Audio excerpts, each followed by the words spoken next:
Hello, good evening. My name is Bimbo, and this is Japa with their days. And for those that are just meeting us for the first time, Japa with their days is a channel where you can get relevant and important information on how you can Japa or relocate to Portugal. And today is just going to be a little different, not entirely different, but I mean, because we are bringing in somebody to share our experience regarding our route through the job seekers visa, which we advertised sometimes back on our YouTube page. And I believe that our success story is going to be a motivation for some of us that are, pursuing the same route or any other route that I feel are there in terms of the different types of visa. So, like I usually say, one person will open the road for others with respect to information, and which is one of the advantages of first movers advantage, because when you make a move and you make a breakthrough on that move, you will have an advantage in terms of information, and you will be an authority to be able to provide information regarding that same route, which is why I'm bringing one of our, let me call one of our subscribers on our YouTube page, which who followed the job seekers route diligently, regardless of all the hurdles that she faced, and she was able to, get a visa last year, December, and now she's in Portugal. And so I felt it's important, it will be very essential to bring her on board and have her share her story, her hurdles, her experience, just to motivate some of us that want to come on board using the job seekers route, or maybe student route, or any other types of visa routes that we all have in mind. So I will just be interviewing her today, and just to give her the opportunity to introduce herself. Can we meet you? What is your name, ma? Good evening, sirs. Good evening, Mars. Good evening, friends, colleague. Good afternoon, good morning, wherever the part of the world you're watching us from. It's good evening here from Portugal. Yes, yes, My yes. name is Mrs. Comfort Ayoluwa Olasode. I'm married. I'm an entrepreneur. I am an industrial chemist by profession, yes, and I'm an administrative officer as well. Jack of all trade, master of all. Hmm. So Wow. it's so good evening. It's so good for having me here tonight. Thank you. Thank you very much for that. So, first, I believe the reason you are here today is to share your experience regarding your route through the job seekers route. And then, I mean, as you all can see, she's in Portugal with her attire. So you can see that this is not a Nigerian kind of dressing. You can't be wearing this kind of dressing in Nigeria.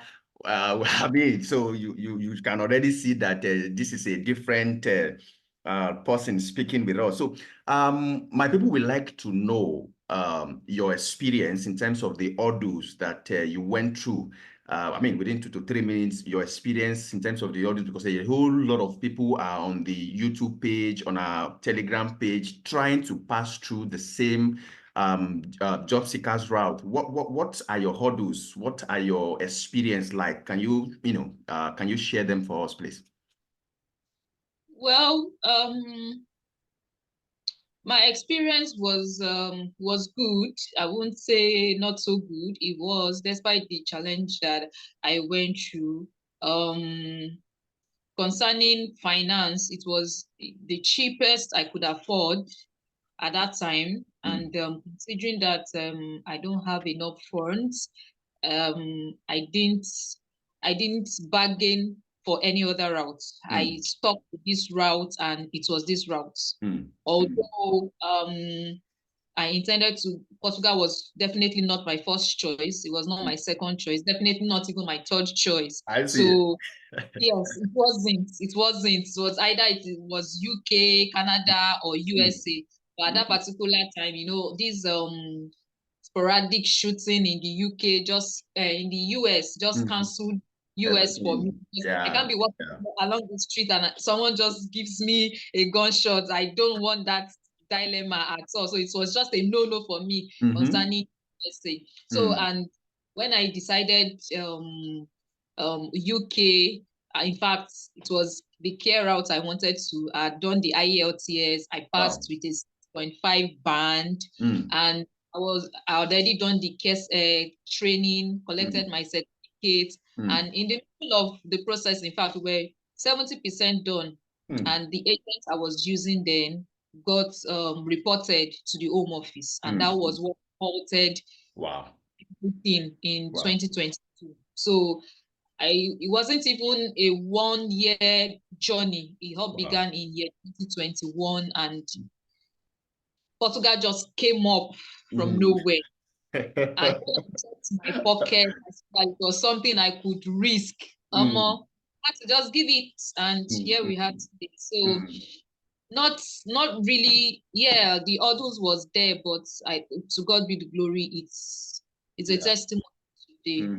Exactly. I mean, yes. I mean, we are getting Portugal is getting the limelight in terms of destination point for Africans who wants to Japa, and I mean, because if you look at the statistics of Nigeria between the last 3 years in Portugal, it's actually it went high. So now I remember at some point you called me when you were starting your journey to Portugal. You wanted to find out in terms of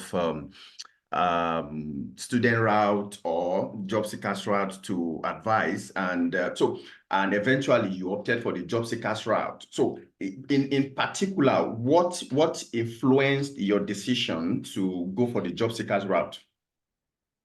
Okay, a lot of things actually. A lot of things. If I count them, I'm sure I'll be counting more than 10. Just help us to just break and summarize them for them. The security issue. Portugal is as safe as anywhere in the world. I thought about my finance, my pocket at that particular time. Which is the most important actually too. Yes, the most important actually. So I thought about my family. I thought about my family units, my family unit as a whole, because when you are considering migration, you have to decide, are you going alone? Are you going with family? Yeah. You know, you have to put all those things into consideration. And also the fact that within a shortest period of time, you could get your citizenship. Yeah. And the other benefits. So, yes, why would I go to the UK, spend 10 years before you give me LIR or ILR or whatever it is, indefinite leave to return. And I'm not getting up to that year, and I was my citizenship compared to the Canada people who gets it in 3 years, you know. Or Portugal is just 5 years, and 5 years is 5 years. Exactly. So, I mean, you are very correct, because I also have an in-law in the UK. The man has been there for about 25 years. His eldest daughter is about 16 or 17, and the UK government is still insisting that they are not going to give him and the wife the nationality, citizenship. The man had to take them to court after 5 years of battling it in court. It was last year that he told us that finally they have been able to win the UK government. They are now citizens. So it's that you live there for 10 years, 15 years, or 20 years does not mean that you are still going to be given that citizenship. They will have one way or the other to. But in here in Portugal, it is 5 years. And in fact, maybe in a subsequent video, the new law that the government announced two days ago regarding the 5 years citizenship. I mean, there are some changes that they made, which is very, very favorable to international immigrants in here. So I think we will talk about that some other time. So now, thank you very much for that. So Because I remember that when you submitted your final application, because the job seekers route is divided into 3 phases. The third phase is where you submit your visa application. So I remember that after submitting your visa application, within 2 weeks, they called you that your passport is ready or that your visa is ready or something like that. So because I remember that you gave me the good news, and later you now told me that there is no visa inside. When I'm asking myself what happened now, but you told me there is visa. So how did you take the first denial? I mean, what was it like? Because you thought what you heard from the embassy was that your visa is ready, but eventually there was no visa inside the passport. So how did you take it? Why? I mean, just tell us in terms of the denial, seeing that your passport was ready, you got your passport, but there was no visa inside, and the process of the appeal. How did you take it? Man, it was not a palatable experience at all, but it is what it is. We have to cope with, find the shock absorber to carry the rejection, Yeah. I remember the call very vividly. I was in the office when the call came in, and he said, your passport is ready for collection. I didn't even hear anything again. I just got my phone. I banked the office table. I went into the doctor's room because I work in an eye clinic. I went into the doctor's room. I left my table, went into the doctor's room. I banked. In fact, I had a broken wrist. Wow. I had a sprain that day, and I quickly called my mom, gave her the news. And she too already had pastors that were praying. So she also called to inform them that it has happened. And I think she called my husband. And my the way I deal with things in my house is, if it is a family matter, I don't discuss it in the office. I'll rather get to the house and discuss with him. We are going to sleep together. We'll talk about. So she already called my husband before my husband got the news. Wow. So, and that was it. And when I sent the person who was going to help me receive it, because I was in Oshogbo, Osun State, and the application was done in Abuja. So I called one of my friends to help me pick up the passport, and he couldn't even tell me it was a rejection. Wow. I called him several times that day and he didn't pick. He was just giving, they asked him that I should sign an authorization letter. Meanwhile, the passport was already with him, but he couldn't tell me the news. Yeah. What's going on? Then he requested for my husband's phone number, and out of excitement, I'm bubbling that I want to receive something. I gave him the number, not knowing that. So when I got home, immediately my husband saw me coming. He had gotten home earlier, waiting for my arrival. So immediately he saw me, he walked towards me, and he said to discuss something with me. And when my husband says that, definitely is a bombshell. It's not a at all. So I already saw that coming. Immediately he said, I want to discuss something with you. I thought I had offended him or something had happened. Like that's the way he displays when he wants to drop a bombshell. And I was like, what's the problem? And he goes, the call you received 3 days ago from the embassy. Can you narrate what exactly was said to you? And I was like, they asked me to come and collect my visa now. With pride now, I'm going to Portugal. And he was like, no, relax. Just flashback. What was the message in the call? Then my mind began to, and he was like, oh yeah, now, wait now, I'm booting. They said I should come and collect my passport. He said, did you mention visa? I said, no. He said, my dear, it wasn't honored. I was like, it wasn't honored. You must be joking. I was already trying to throw tantrums outside, but because we're on the street, he said, let's go inside. Then he took me in and he calmed me down. He said, calm down. The person you sent has called me. I said, so that's the reason he was asking for your number. Since 30 hours ago, I'm just coming back from work around past 6, and he are supposed to have given me a news since. I've been expecting him. So that was the reason why he collected your number, and Isha said, okay, he has sent him some documents. You know, when you get rejected, there's another letter that follows that has been itemized, all the exactly. possible, likely, and they've even translated it before I even got back from work. Funny enough, and they were like, and the thing that is now funny is that nothing was ticked. I said, wait, I was rejected and nothing was ticked. This is devil. This is manipulation. Then all the English in the dictionary started coming out like, no. Possible. They give me at least a reason. If it is fraud due to POF, you should mention. If it is travel ban, you should mention, you know. And there was no points highlighted or ticked that was the reason for the denial. So that was actually where my panic doubled, because it's a blind spot. Yeah.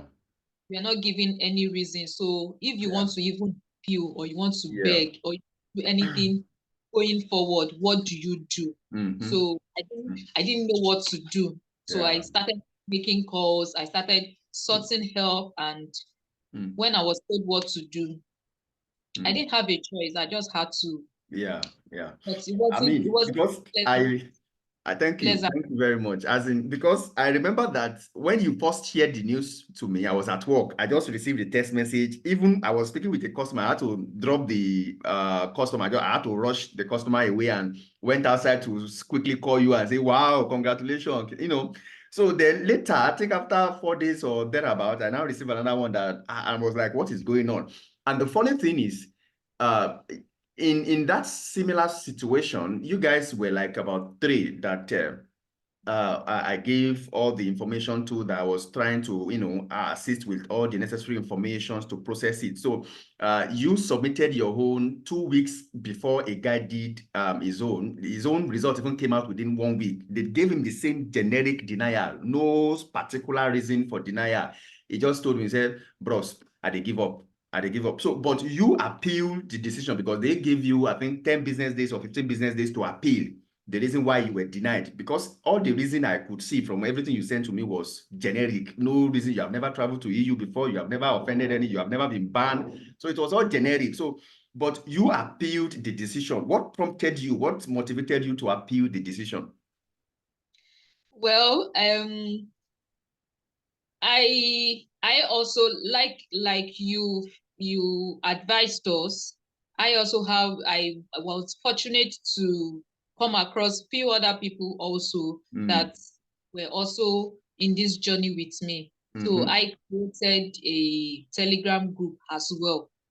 So, and everybody who wanted to go on this route were also in that group. Unfortunately, we are about 100 plus in that group as at now, and about 5 or 6 of us also were granted visa almost around the same time. I think I was the last of them to leave last year. So being that I was the one who created the group, I'm a bearer of good news. My name is Ayo. It's joy. So why would I and share to them that I was denied? So that was actually one of the reasons, because people were actually looking up to, let this admin submit our application. Let us hear that our visa has come out. Then every other person will follow suit. Exactly. So I didn't just come to ground to tell them that I was denied. So I concealed the information and I did whatever I needed to do underground. That was so I think that was what prompted me. The second thing that also prompted me was that I needed to know if I was going to reapply, or even if I was going to do something else. I wanted to know what I did wrong, so that I don't repeat it. Once you make a mistake, you shouldn't just overlook that mistake. You should learn from that mistake, so that the next mistake, the next stage you are going to do, you will not repeat that mistake again. So that was the second reason why I wanted to know what I did wrong. Yes, so that when I'm reapplying, I won't make that mistake again. I think that those are two reasons why I actually appealed. Those are the two reasons I actually appealed. Yeah, well, that's a very important one, because I mean, those reasons were very generic. I mean, I remember when we wanted to apply for visiting visa through Spain for my wife, they gave a particular reason. They said the motive was not clear for going to Spain. They marked it, but your own, it was just generic, no particular reason. I'm like, what is going on? And the same thing they did to you is the same thing they did to the other guy, and he gave up. He said, "Oh, bros, I don't spend too much money on this thing. I don't give up. I will think of another route, maybe student route and all of those things." So, but I really wish he had followed the same step as you and appeal it. Hopefully by now it will be as well in Portugal. So lastly, which is the last question, because I know our people don't really have the strength to watch too much of a video like that. So lastly, you are now in Portugal. So, and I believe that you will start any moment from now to be getting some documentation ready to. So have you started looking for job in Portugal? And if you have not started, what are you waiting for? What are you trying to prepare down to start looking for job? I have started looking for job, irrespective of the fact that I have not gotten my NIF yet. Okay. I came in during the festive season, so a lot of the government offices were already closed for the year, so it was resumed. So now I can now apply for whatever I need to apply for. So irrespective of the documentations that I still need to do, I have already started applying, and a lot of them are responsive. Have been getting response from some of them. I think there is a care job that they've sent me a mail to send my CV and everything, and it's a living care work. Yeah. And you already have a care work experience, like that in Nigeria. So that's very nice. That's very nice. So, yeah, thank you very, very much. I mean, do you have any other thing you want to share within 1 minute? I mean, to anybody out there for this route? I'll just need to encourage them. Face your fears. Everything about life is risk. It's a win-win situation. So it's either you win or you lose. So just go for it. Exactly. So and I was very sure that my documentations were right. That's one. There was no reason for me to be denied. Exactly. So when I went there and they requested for additional documentation, like I said,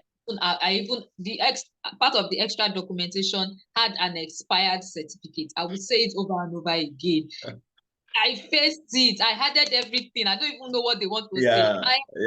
Whatever documents they need. So, and that was it. So face your fears. It's a win-win situation. You either win or you lose. So there's no point in it.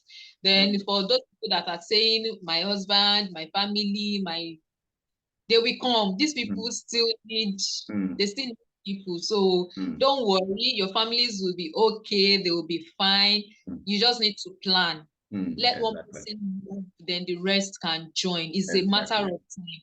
Plan your journey, plan whatever you need to do. Once you put them into planning, every other thing will fall into place, and you can all be together once again. Okay. So thank you very much. So like she said that you have to plan yourself, plan your finances, plan everything with your family. If you're married, if you're not married, good for you, but make sure you plan, especially financially. Like she said, finances was part of the factor that she considered that made her to choose the job seekers route. So and that is that. So like and subscribe to our channel so that by the time we bring opportunities, like there are many other people like her, only that we were only able to get availability now. That's why she's the only one here, and I don't want to bring too many people that we will not have like about 30 to 40-minute video that nobody will be able to watch. That's why I will be doing it as I get availability and permission from each of the people that have been able to get their job seekers visa. So like and subscribe to our channel so that by the time we bring you opportunities like this, you will be the first to get notification. And thank you very much, Ayo. It was so nice having you on our channel today and sharing your experience to everybody. Bye-bye. Thank you. Bye. You're welcome, sir.